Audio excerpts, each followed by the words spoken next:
시청자 여러분 안녕하십니까? 건강한 생활 습관을 지켜드리는 특히 건강 뉴스 시작하겠습니다. 11월부터 흉복부 MRI 검사에 대한 건강보험이 확대 적용됩니다. 보건복지부에 따르면 11월 1일부터 간, 담체관, 심장 등 흉부와 복부의 이상 여부를 확인하기 위해 시행하는 자기공명영상법, MRI 검사의 환자 부담액이 현재의 3분의 1 수준인 16만 원에서 26만 원으로 줄어듭니다. 복부 흉부 MRI 검사는 그동안 암 같은 중증 질환에 한해 제한적으로 건강보험이 적용돼 왔는데요. 이번 조치로 흉부, 복부 MRI가 필요한 질환이 있거나 전문의가 MRI 진단을 활용해야겠다고 판단한 경우에도 건강보험을 적용받을 수 있습니다. 지난 20년간 남성 흡연자의 수가 절반 가까이 줄어 지난해에는 역대 최저치를 기록했습니다. 반면 비만 인구는 5명 중 2명 수준으로 크게 증가한 것으로 나타났습니다. 보건복지부와 질병관리본부가 전국 4,416가구 10,000명을 대상으로 실시한 2018년 국민건강영양조사 결과에 따르면 1998년 66.3%를 찍었던 남자 흡연율이 지난해 36.7%로 감소했습니다. 반면 남성의 비만 유병률은 1998년 25.1%에서 지난해 42.8%로 크게 증가해 최고치를 기록했습니다. 같은 기간 여성의 경우 흡연율은 7.5%로 20년 전보다 1%포인트 늘었고 비만 유병률은 25.5%로 0.7%포인트 줄었습니다. 건강보험료를 신용카드 자동이체를 통해 납부할 경우 보험료 200원 감액 혜택이 적용됩니다. 국민건강보험공단은 납부 방식 간 형평성을 고려하기로 한 관련법 개정에 따라 지역 건강보험료를 계좌 자동이체로 납부할 때뿐만 아니라 신용카드 자동이체로 내는 경우에도 보험료를 할인한다고 설명했습니다. 올해 8월 기준 57만 세대가 건강보험료를 신용카드로 자동이체하고 있는 가운데 예상 감액 총액은 연간 약 13억 원가량이 될 것으로 보입니다. 폐경기 여성도 근육 운동을 꾸준히 하면 골다공증 위험을 낮출 수 있는 것으로 확인됐습니다. 서울 아산병원 내분비내과 연구팀이 폐경 여성 279명을 대상으로 근육량과 골밀도 사이의 연관성을 분석했는데요. 팔다리 근육량이 1kg 증가할 때마다 넓적다리의 골다공증 위험도는 26% 감소하는 것으로 나타났습니다. 연구팀은 뼈가 근육에 많이 둘러싸여 있을수록 골밀도에 긍정적인 영향을 준다며 특히 폐경을 앞둔 40세 이상 여성이라면 걷기, 등산과 함께 스쿼트 같은 근육 운동을 병행해 골다공증을 적극 예방해야 한다고 강조했습니다. 키가 작은 사람일수록 표준 체중을 유지하고 이상 지질혈증 발생에 더 주의할 필요가 있다는 연구 결과가 나왔습니다. 인제대 상계백병원 소아청소년과 연구팀이 12에서 59세 37,800여 명의 키와 혈액 내 지질 농도를 분석했는데요. 연구팀은 신장이 하위 10%에 속하는 청소년의 경우 이상 지질혈증 지표 중 하나인 고 LDL 콜레스테롤 혈증 위험도가 최대 4.3배 높은 것으로 추산했습니다. 같은 조건에서 성인 또한 고 LDL 콜레스테롤 혈증은 물론 저 HDL 콜레스테롤 혈증, 고중성지방 혈증 등의 발생 위험이 1.5에서 2.6배 더 컸는데요.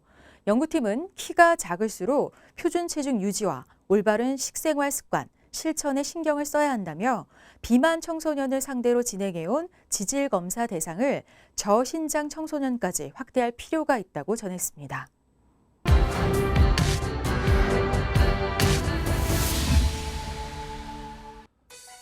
술을 즐기시는 분들 참 많이 계시죠? 저 역시 종종 마시며 스트레스를 풉니다. 술은 많은 사람들에게 위안과 또 즐거움을 안겨줄 수 있습니다. 반면 지나치면 이 술에 대한 의존도가 커져 제어가 되지 않을 땐 여러 문제를 초래하기도 하는데요. 정신적으로, 신체적으로, 나아가 사회적으로 기능 장애를 일으킬 수 있습니다. 이 경우 술을 마시다가 안 마시면 금연의 경우처럼 금단 증상이 나타나곤 합니다. 술을 쫓는 갈망이 세지거나 마시는 술의 양이 점점 늘어나는 상황은 일종의 증상으로 알코올 사용 장애라는 질환을 의심해 봐야 한다고 전문의들은 조언합니다. 알코올 사용 장애는 곧 알코올 중독을 말합니다. 나쁜 감정을 해소하거나 즐거움을 더하고 싶을 때 술과 함께하는 경우가 많은데요. 알코올이 충족감을 증폭시키기 위해 사용하는 수단이 되는 겁니다. 하지만 알코올에 대한 의존도가 커지면 늘 술을 찾게 되고 알코올을 대체할 만한 다른 수단을 찾기 어려워질 수 있습니다. 연구에 따르면 알코올 의존자의 집안에서는 술로 인한 문제를 갖고 있는 어른이나 형제, 자매들이 유독 많은 것이 확인됩니다. 더불어 부모의 애정이 부족하다고 느끼는 등 정신적 측면에서의 결핍이나 갈등도 알코올 사용 장애를 키우는 원인으로 작용할 수 있습니다. 또 술을 통해 불안, 스트레스, 긴장 등을 해소한 경험이 있는 사람은 이후 유사한 상황이 생겼을 때 또다시 술을 찾기 쉽습니다. 일단은 알코올이라는 물질이 이제 중독성을 가지고 있는 이제 그런 물질이라서 이제 뇌 그러니까 사용이 되게 됐을 때 이제 뇌에서 보상회로라고 해서 어떤 만족감이랄까, 보상감이랄까 이것과 관련되어 있는 뇌 회로가 있는데 거기 뇌 회로에 변화를 주게 되는 거고요. 그래가지고 처음에는 이제 알코올이라는 물질을 사용하면서 얻는 효과가 있으니까 그 효과를 얻기 위해서 물질을 사용하는 식이 되다가 이제 반복적으로 사용이 되면 그 회로의 변화가 일어나서 물질을 사용하지 않으면은 얻는 힘든 불안감이라든지 괴로운 부분 때문에 자동적으로 물질을 계속 찾게 되는 식으로 그런 식으로 강화가 점점 되면서 중독적인 현상이 일어나게 됩니다. 알코올 사용 장애 환자는 일단 술을 쫓는 갈망감이 큽니다. 술에 대한 내성도 있어 마시는 양이 더 늘어날 수 있습니다.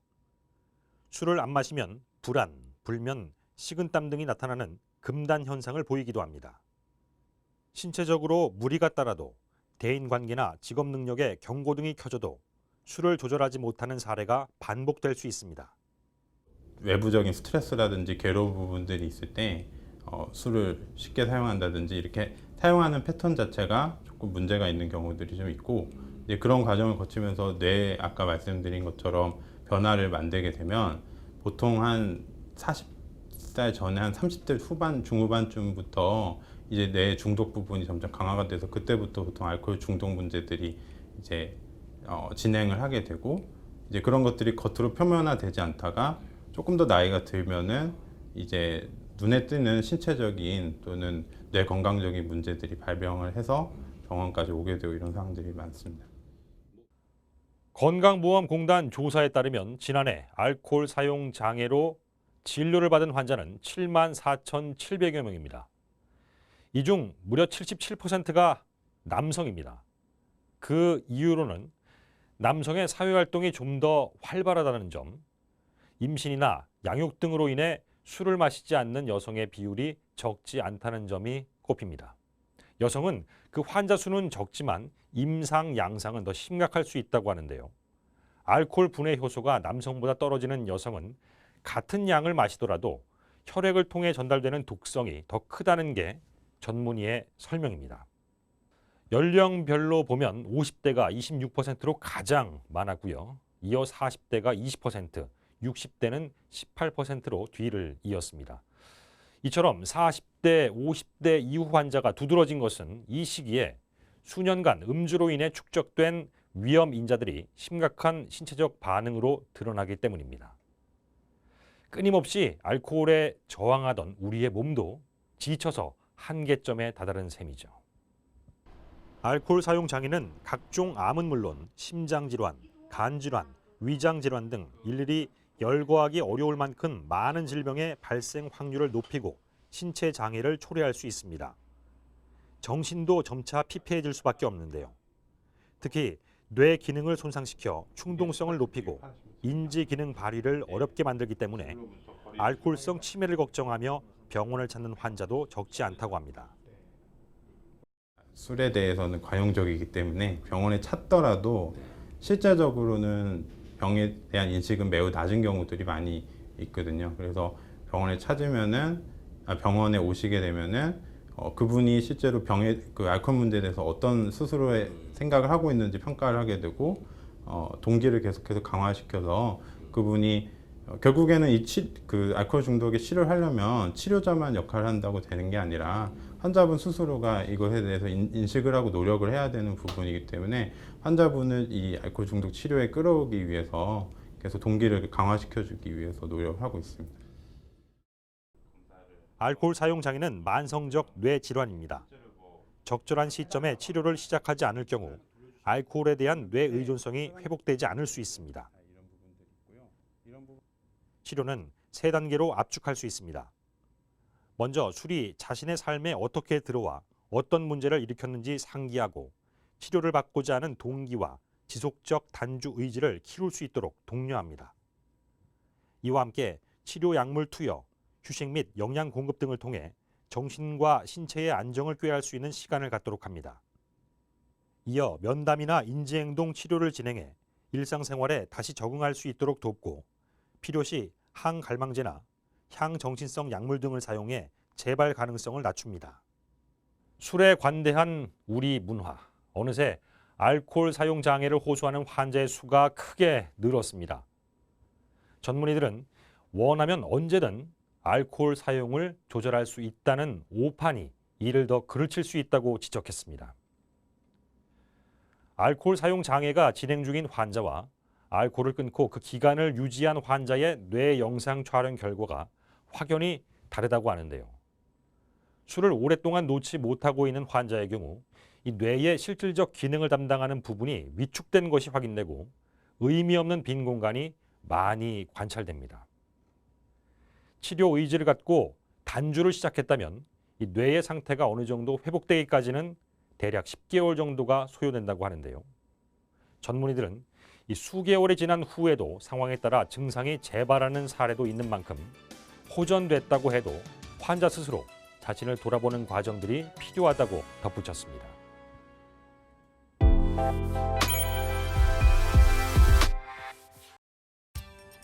최근 젊은이들 사이에서 달리기 열풍이 불고 있는데요. 특히 자유로운 참여를 표방하는 비정기적인 달리기 모임, 러닝 크루가 인기입니다. 달리기 모임의 묘미라고 하면 바로 여러 사람들과 함께 뛰는 걸 텐데요. 동료와 속도를 맞춰 완주까지 재미있게 달릴 수 있는 것도 장점입니다. 하지만 평소 운동을 하지 않거나 무릎이 좋지 않은 경우 달리기를 시작하기 망설여지기 마련인데요. 또 달리기를 하다 부상을 입는 경우도 적지 않습니다. 그래서 오늘은 달리기 운동 전후 알아두면 좋은 건강 수칙을 짚어보겠습니다. 달리기는 건강한 신체와 운동화만 있으면 어디서든 손쉽게 시작할 수 있는 부담 없는 운동인데요. 운동으로서의 효과도 높습니다. 대표적 유산소 운동인 달리기는 체지방 감소로 몸을 가볍게 만들어줄 뿐만 아니라 심폐기능을 좋게 하고요. 골밀도를 높이고 근육을 강화시켜주는 등 뼈 건강에도 좋습니다. 스트레스 해소에도 효과적인데요. 달리는 동안 우리 몸은 행복 호르몬이라 불리는 엔도르핀과 희열을 느끼게 하는 노르에피네프린을 분비해 기분을 좋게 할 뿐만 아니라 스트레스를 조절하는 능력을 향상시켜줍니다. 이렇게 좋은 점도 많지만 달리기를 시작하기 전 무릎 손상을 걱정하지 않을 수가 없는데요. 자칫 달리기 때문에 관절염이 생기거나 악화된다면 안 하느니만 못하기 때문입니다. 다행히 달리기는 생각보다 안전한 운동이라는 게 전문가들의 견해인데요. 다만 운동 초보자나 비만, 근골격계 질환 등이 있는 경우 주의하는 게 좋습니다. 과체중이나 비만인 경우 체중에 비례해 3배에서 5배 정도의 하중이 더 걸리는 빠른 달리기보다는 가벼운 조깅이나 걷기 운동이 통증을 막고 유산소 운동의 효과를 얻는 데 유리합니다. 부상을 예방하기 위해서 달리는 장소도 중요한데요. 아스팔트, 콘크리트처럼 단단한 노면이나 울퉁불퉁한 노면은 엉덩이, 무릎, 발목 관절의 구축을 일으켜 장경 인대염, 대퇴, 전자부, 점액 낭염을 야기할 수 있습니다. 과도한 내리막길에서는 무릎 관절에 이상이 생겨 슬개, 대퇴, 동통 증후군, 장경 인대염을, 과도한 오르막길에서는 아킬레스 건염, 족저 근막염 등을 초래할 수 있습니다. 또 충분한 준비 없이 무리한 운동을 할 때 부상이 생길 수 있기 때문에 운동 전후 관리가 중요한데요. 운동 전에는 런지나 스쿼트 등의 준비 운동으로 몸을 가볍게 깨워주는 게 좋습니다. 운동 후에도 대퇴사두근, 햄스트링, 종아리, 엉덩이 등 주요 부위를 20초 이상 천천히 늘리는 스트레칭을 시행해야 하는데요. 이런 스트레칭은 운동 후 통증을 예방하고 피로를 푸는 데 도움이 됩니다.